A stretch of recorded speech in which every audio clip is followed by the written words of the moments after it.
Hi, I'm Christine Benz for Morningstar.com. How far behind are women relative to men when it comes to retirement savings? Joining me to share some research on that topic is Judith Ward. She's a senior financial planner for T. Rowe Price. Judy, thank you so much for being here. Thanks. Judy, you did a survey of people, women at various life stages, attempting to get your arms around how they approach retirement savings, how they're doing toward retirement preparedness. I think the general takeaway is that women are lagging their male counterparts, but you did examine it by generation. And let's start with the baby boomers, because these are people who are entering retirement, in retirement. How are they doing in terms of retirement preparedness? Yeah, so at T. Rowe Price, we have a retirement saving and spending survey that we do on an annual basis, and we cut that by gender and also, somewhat by generations. Right. And yeah, it validates a lot of the research that we've seen out there that women are lagging in terms of income, and they're lagging in terms of retirement savings. So the income differential largely explains the savings shortfall. Yes, absolutely. The baby boomer women were the worst off. And honestly, that wasn't unexpected, because when you think about, I'm a baby boomer, so when you think about along our careers, most of us have maybe taken time out of the workforce. I know a lot of my friends were stay-at-home moms. Maybe we've altered our careers for caregiving, or when we've had children, so we just didn't concentrate as much on the career. So that's really not unexpected. But what I would say is, moving into retirement, what women need to be cautious of is the idea of how the household is going to hold up while they're in retirement. Another thing we found in this research was that if the retirees who had been retired for 11 or more years, 45% of the women were divorced or widowed versus just 17% of men. So that means at some point, because statistically women outlive men, right, that they might be going solo.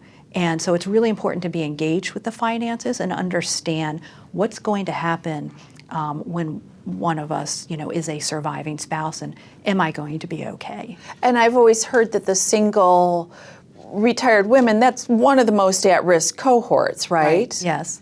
Yeah, and there's some things that, you can do. Of course, you can understand what is going to happen with our assets. If you haven't been involved in that aspect, get involved. Again, you don't have to be an investment guru, but you have to understand what's going to happen.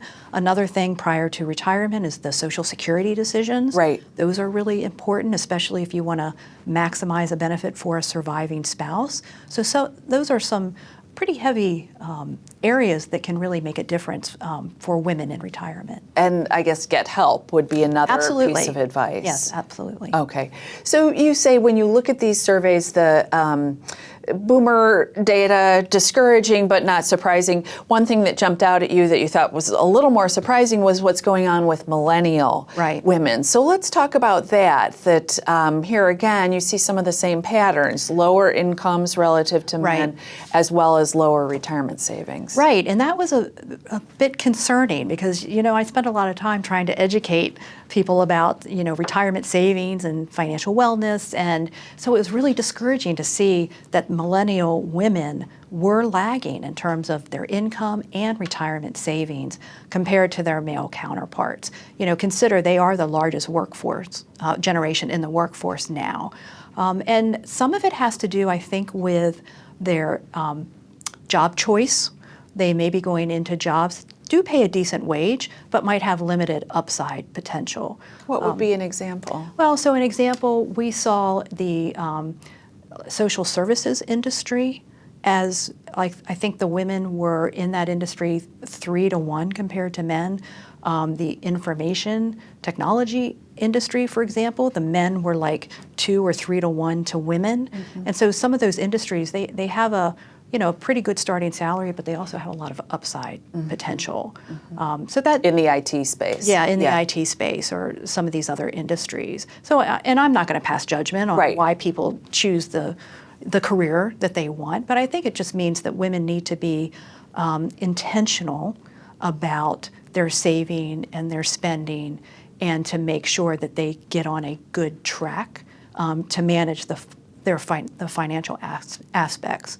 One interesting thing we found was that their levels of debt were about the same. I mean, there wasn't, like, their student loan debt didn't jump out as being different than their male counterparts, but when they have a lower income, that debt to income ratio is higher. So, try to manage debt.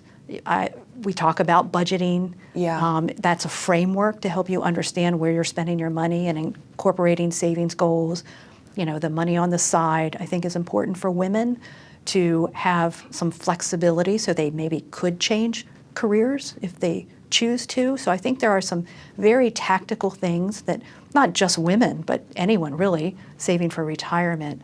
But you have to be mindful and intentional to put those things into action in order to just set yourself up for a good retirement and a good, financial independence, really. Did you aim to get your arms around how confident or comfortable women are relative to men when it comes to financial decision making? We didn't ask that specifically, but I do recall a question we asked about, do you know how much you should be saving for retirement?